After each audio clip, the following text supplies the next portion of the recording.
Bye. Jobu. Niambie mwanangu mwenyewe mwe. Acha uchizi wako bana. Unajua jana umewahi kuondoka, umeniacha mimi sijaridhika kabisa, afu kaenda kwa mke wako.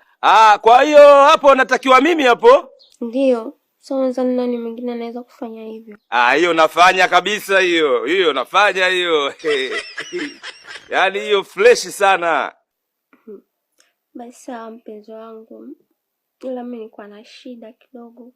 Kwa naomba nisaidie 50 uje nayo. 50 inatosha. Sawa. Baridi barafu. Unaongea hivyo, afu sio kawaida yako. Au upo na mke wako nini? Kama kawa tupo. Tupo sana tu. Sawa baby. Unajua ukiwa unaongea hivyo mimi najisikia wivu sana.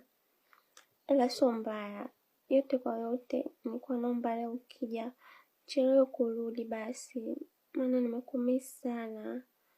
Tukae hata masaa 2 hivi. Tutakuwa tushamaliza hiyo masaa 2 hiyo, haina shida. Alafu leo kuna game ya Yanga na Simba leo.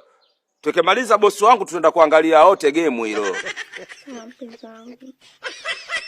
Nakupenda sana. Haina shida. Chap tunafika sasa hivi hapo. Haya.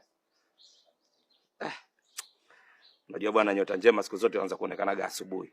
Yaani bosi wangu amenipigia simu na weekend hii anataka tuende, kuna kazi imepatikana ya ghafla. Yaani ni kama overtime. Kwa kama masaa 2 au 3 namaliza hivi narudi. Lakini kutakuwa na mechi ya Simba na Yanga nitaunganisha. Kama kuna lolote utanipigia simu. Sawa. Thank you. Bye. Lakini mume wangu. Naam. Usije kuondoka na sikio moja. Umesahau kidude chako